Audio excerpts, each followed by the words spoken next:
Então, o que acontece, gente? Olha, nós podemos determinar também o seguinte: se eu tenho um retângulo, eu posso calcular a diagonal do retângulo se eu souber quanto vale a medida dos lados, tá certo? Só que a gente vai determinar o cálculo da área. Para trabalhar com a área do retângulo, o que é preciso? Trabalhar com a área do retângulo é bem simples. O que a gente vai considerar? Seja o retângulo de base 6 e altura 2 abaixo. Então, está aqui o nosso retângulo. A altura dele, a base é 6, a altura é 2. O que vai acontecer, gente? Ó, eu vou pegar esse 6 que está aqui e vou dividir essa figura em 6 pedaços, tanto na horizontal quanto na vertical. Dividir em 6 e dividir na horizontal em 2 pedaços. Cada pedaço aqui, ó, vai medir 1 metro. Tudo bem? Então, como eu tenho essas medidas de 1 metro aqui, eu estou gerando quadrados menores dentro de um retângulo. E a gente vai determinar o seguinte, ó, eu tenho essas áreas geradas aqui dentro, e observa que a área total do nosso retângulo ela é exatamente igual à área desses 12 quadradozinhos. Então, o que a gente pode dizer? A gente pode dizer que a área do retângulo vai ser igual a 12 vezes 1 metro quadrado, ou seja, 12 metros quadrados. Então, com isso, o que é que eu observo? Se eu tenho 6 e tenho 2, eu não vou precisar fazer tudo isso aqui para identificar a área 12. Então, basta fazer o quê? Basta você pegar o produto da base pela altura, que você vai obter o mesmo resultado. Por isso, a gente diz que a área de um retângulo é base vezes altura. Então, vai ficar aqui, no caso, 12 metros quadrados.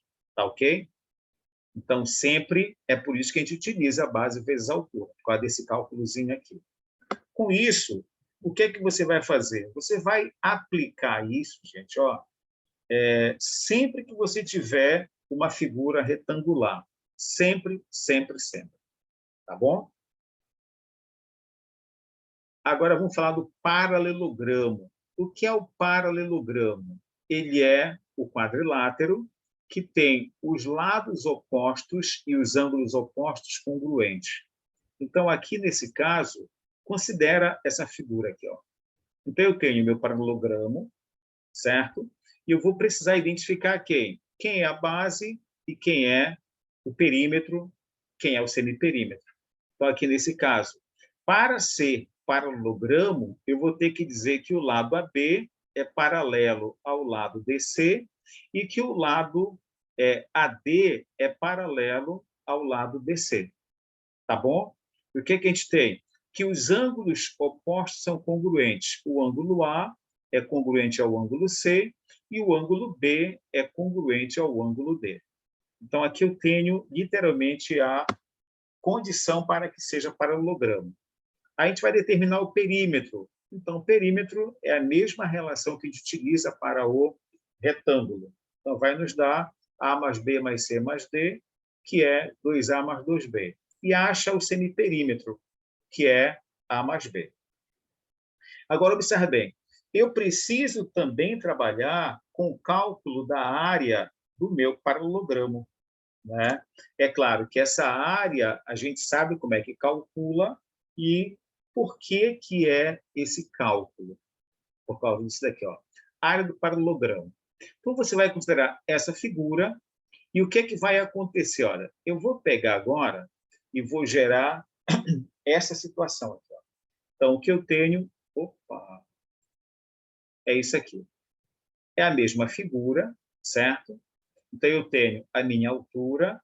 Eu vou gerar 2 segmentos. O segmento M e o segmento N, certo? Agora, olha só. Eu vou fazer um corte aqui, e esse corte que eu faço aqui vai fazer com que eu gere essa figura aqui, ó. Tudo bem? Então, quando eu faço isso, a figura que até então é um paralelogramo passa a ser representado literalmente por um retângulo. Então, o que a gente tem? A gente tem que a área do paralelogramo ela é exatamente igual à área do retângulo. Quem é a área do paralelogramo? Vai ser a base vezes a altura, não é verdade? Quem é a base? A base é B. E quem é a altura? É H. Tudo bem? Então, é preciso que a gente faça essa associação. É claro, gente, ó, eu não estou tentando ser redundante falando de algo que você já sabe, mas é interessante mostrar como é que a coisa acontece. Está tendo essa oportunidade agora, tá bom? Então, temos aí a nossa área do paralelogramo. Aí depois eu tenho o triângulo. Agora, detalhe, quando chegar aqui no triângulo, a gente vai ter uma ramificação muito grande. Por quê? Porque quadrado foi só um, retângulo foi só um, paralelogramo foi só um. Quando se trata de triângulo, eu tenho vários tipos de triângulos. Tá? Então, o que é triângulo? É toda a figura do plano formada por três pontos não colineares, ou pontos não alinhados. Então, nós temos aqui o nosso triângulo, temos os vértices A, B e C, e temos os lados A, B, C. Dá para nós calcularmos aqui o perímetro. É importante que a gente saiba, principalmente no triângulo, como é que faz o cálculo do perímetro. Então, a importância de representar o perímetro por 2P. Então, 2P vai ser A mais B mais C. Maravilha. Certo? Mas o que é que eu preciso disso? Exatamente do semiperímetro. Que é o semiperímetro? Vai ser P, que vai ser igual a mais B mais C dividido por 2. Tá bom? Por que eu preciso, professor, desse perímetro? Eu preciso do perímetro porque, simplesmente, eu preciso trabalhar com uma figura chamada área de Heron. Tá? Então, se eu não souber trabalhar com o semiperímetro, eu vou ter dificuldade para determinar a área de um triângulo quando eu conhecer só os lados. Então, feito isso aqui, o que a gente vai fazer? Olha lá, tanto que eu coloquei áreas dos triângulos. Então, nós temos, na realidade, 6 tipos de triângulos. Então, aqui eu tenho o slide 4, 2 eu vou fazer a mão livre. Então, eu tenho aqui, ó, primeira área, sendo conhecidas a base e a altura. Foi aquela que nós falamos ainda há pouco, né? Quer dizer, na realidade, nem falei, acabei falando do triângulo equilátero. Então, sendo conhecida a base e a altura, a gente vai fazer o quê? O semiproduto da base pela altura. Então, essa fórmula aqui é aquela fórmula bastante conhecida, né? Todo mundo utiliza. Aí depois eu tenho agora o seguinte, a segunda situação é quando eu não tenho a altura. Então, é quando eu conheço somente os lados. Então, eu vou utilizar a fórmula de Heron. Então, eu tenho aqui um triângulo ABC. Para poder utilizar a fórmula de Heron, o que é que eu preciso fazer? Eu preciso determinar, primeiramente, o perímetro e determinar também o semiperímetro desse triângulo. Por quê? Porque a fórmula de Heron ela é uma fórmula bem grandezinha. Tá? A demonstração dela é bastante grande, tanto que a gente não vai fazer aqui agora.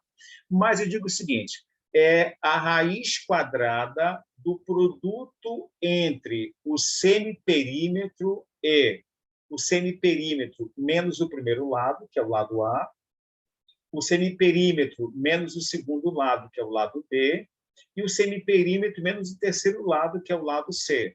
Então, com essa fórmula, a gente vai poder calcular a área de um triângulo sem estar preocupado ou preocupada, né, com a altura. Por exemplo, vamos pegar aqui essa rabiscada aqui rapidinho. Eu tenho aqui um triângulo, certo? Nesse triângulo, eu vou dizer que eu tenho 6, tenho 8 e tenho 12. Certo? Então, não tem altura. Você vai se preocupar? Não. Vai fazer o seguinte, ó, 2P. 2P vai dar exatamente 26. Porque 12 mais 8 dá 20, com 6, 26. Olha lá. Isso implica dizer que o semiperímetro é 13. Achei o semiperímetro. Então, a área vai ser igual à raiz quadrada do semiperímetro, que é 13, vezes quem? O semiperímetro menos o primeiro lado, que é 12. Aí eu tenho o semiperímetro menos o segundo lado, que é 8, vezes o semiperímetro menos o terceiro lado, que é 6. Beleza. Feito isso, o que é que a gente faz?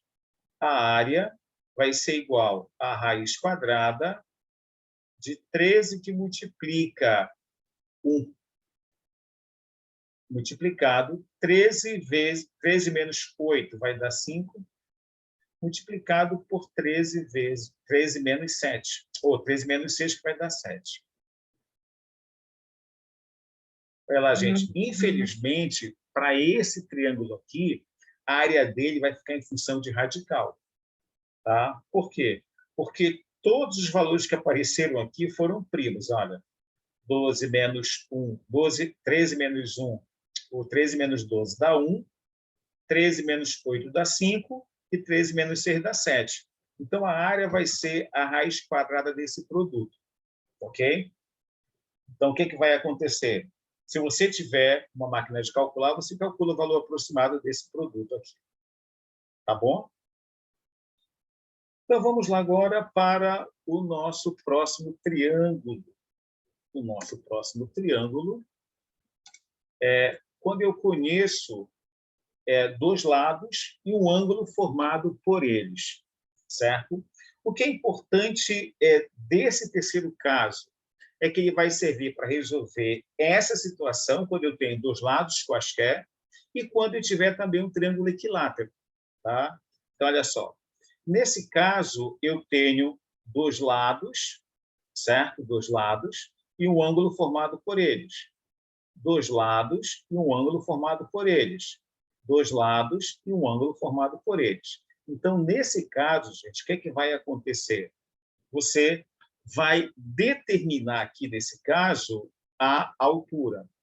Eu preciso, por quê? Porque eu tenho um ângulo e tenho esse lado aqui e esse lado aqui. Então, a gente vai baixar a altura, essa altura é perpendicular, e vamos chamar de H, certo? A gente passa a gerar aqui agora um triângulo retângulo aqui, olha. Então, esse triângulo retângulo, ele vai nos ajudar. A gente sabe que a área de um triângulo ela pode ser obtida pela base vezes a altura por 2.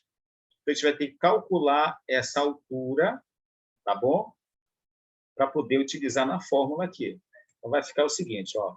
Nesse triângulo, observa, aparece o lado B que está inteiro e esse lado A que foi quebrado. Então, eu não posso utilizar A, vou utilizar o B.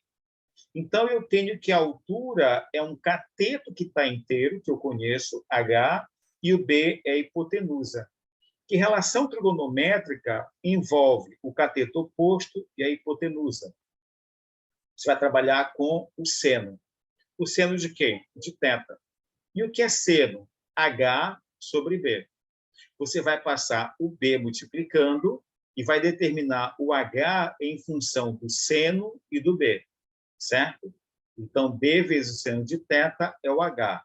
Agora, eu vou pegar esse H que está aqui e vou utilizar aqui, olha, na área. Então, vai ficar a área é a base, que nesse caso aqui, ó. Quem é a base? É A. Vem aqui logo, ó. A base é A. Vezes a altura, que é quem? B seno θ. Aí a gente vai decompor aqui esse produto, essa fração, numa multiplicação de frações, de modo que fique aqui, ó, A vezes B sobre 2, certo? Então, quando eu pego um produto e divido por 2, eu digo que eu tenho, então, um semiproduto. Tranquilo? Agora, vamos pegar aqui, fazer uma similaridade para os outros lados e os outros ângulos. Então, vamos pegar, por exemplo, aqui o seno de beta. Aqui, ó. Então, vai ficar aqui, quando eu pego o ângulo beta, vai ser o semiproduto dos lados multiplicado pelo seno do ângulo que eles formam. Eu vou pegar o ângulo alfa agora aqui, ó. Pegando o ângulo alfa, ele é gerado por esses dois lados. Então, vai ficar que a área é o semiproduto de BC multiplicado pelo seno do ângulo que eles formam. Tranquilo? Então, sempre que nós tivermos um triângulo e eu conheço dois lados e um ângulo, eu uso essa relação desse triângulo aí. Tá ok? Então, essa foi a... Deixa eu fazer uma coisa aqui. É que eu estou fazendo e colocando print para vocês. Acabei colocando um print repetido. Vamos lá, então. A próxima figura é o seguinte: o triângulo equilátero. O que é o triângulo equilátero? É o triângulo que tem os três lados iguais, os três ângulos iguais, né? E a gente vai poder gerar aqui uma relação para poder gerar fórmula para calcular a área dele. Só que detalhe, observe bem, como o triângulo ele é equilátero e eu tenho aqui os ângulos são iguais, eu vou pegar esses dois lados com esse ângulo. Eu vou usar a relação anterior. O que é a relação anterior? Ela diz, ó, se você conhece dois lados e o ângulo formado por eles, a área pode ser determinada através de quem? Através do semiproduto desses lados, que vai dar L vezes L por 2, vezes o seno de 60. Tá ok? Olha lá, L vezes L dá L quadrado sobre 2, e o seno de 60, a gente sabe quem é, raiz de 3 sobre 2. Vai ficar L quadrado sobre 2, que multiplica raiz de 3 sobre 2. Logo, a fórmula da área do triângulo equilátero é L quadrado raiz de 3 sobre 4. Tudo bem? Agora, em se tratando de triângulo equilátero, o que é que a gente precisa também saber desse triângulo equilátero? A gente precisa saber como é que calcula a sua altura, certo? A altura do triângulo equilátero ela pode ser muito bem calculada através de razão trigonométrica também. Por quê? O que é a altura? A altura é o segmento que parte do vértice e é perpendicular ao lado oposto. Ao fazermos isso, a gente gera esse triângulo retângulo, certo? E nesse triângulo retângulo, eu tenho H e tenho L, e o ângulo de 60 graus. Tranquilo? Então, o que eu vou estar utilizando? O seno de 60. O que é o seno de 60? É o cateto oposto pela hipotenusa. Quanto vale o seno de 60? Está aqui, ó.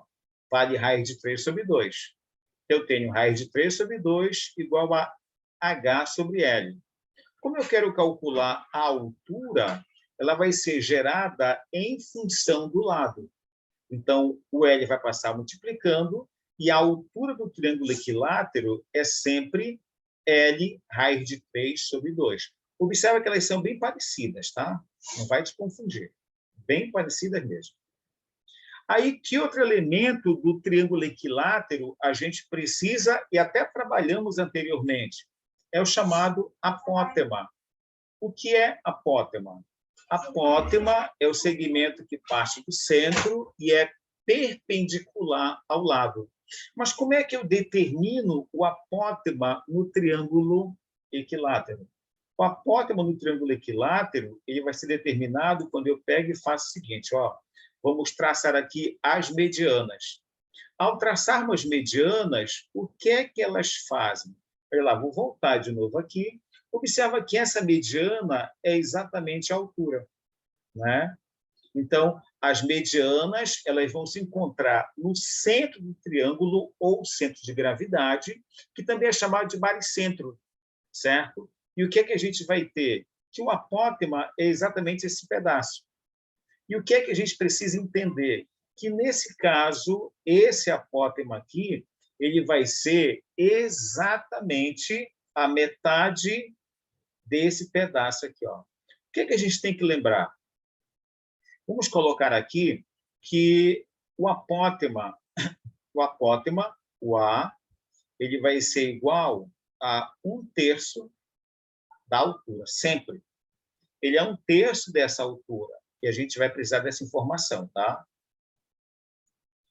Olha lá, o apótema é 1/3 da altura. Quem é a altura? Tá aqui a altura. Olha. A altura vale L, raiz de 3 sobre 2. Então, eu vou multiplicar aqui. L, raiz de 3 sobre 2, vezes 1/3. Multiplicação de frações. A gente tem, então, que o apótema vale L, raiz de 3 sobre 6. Agora, você também pode determinar essa medida do apótema em função do lado, utilizando essa figura bem aqui logo, olha. Esse triângulo que está aqui, certo? Que a gente resolveu ainda há pouco, quando falamos de polígono, triângulo inscrito. A gente utilizou exatamente essa figura, certo? Quem é que a gente utiliza aqui? A gente utiliza a tangente de 30. Quem é a tangente de 30? É o cateto oposto, que é o apótema, dividido pelo cateto adjacente, que é L sobre 2. Tudo bem? E, é claro, quem é a tangente de 30, nesse caso, ela vale raiz de 3 sobre 3, e esse L sobre 2 vai passar multiplicando. Mas observa que esse cálculo aqui é exatamente esse que está aqui. O mesmo. Aqui é aqui mesmo. Certo? A diferença é que tinha aqui, ó, a ordem dos fatores não altera o produto, só mudou aqui a ordem. Mas é o mesmo cálculo. Então, o que é que a gente tem? Que o apótema ele vai ser L raiz de 3 sobre 6. Mesma relação. Tá? É super importante que você pegue depois esse slide e dê essa olhada. Tá? Você precisa dar essa olhada, por quê? Porque se você não der essa olhada, se você não revisar isso, você acaba confundindo as fórmulas. Até você aprender a fazer, você vai ter que ficar olhando as fórmulas, vai ter que gravar essas fórmulas, tá certo? Bem, aí agora o próximo é quando eu tenho, já foram as 4. Não, antes do trapézio, o que é que nós temos aqui ainda? A gente tem o triângulo quando ele está circunscrito a uma circunferência. Olha só o que acontece. É o 5. Falei para ti que algum deles eu ia rabiscar aqui. Tá? Aqui Professor, é a aula não vai até 4 horas? Não entendi. A aula não vai até 4 horas? Que horas são? Estou sem relógio aqui. 4:06. 4:06. Tá certo. Então, eu vou ter que entrar agora com o pessoal do primeiro ano. Agora, gente, ó, deixa eu parar aqui rapidinho. Ainda bem que tu falaste, né? Porque se tu não fala, ela vai direto.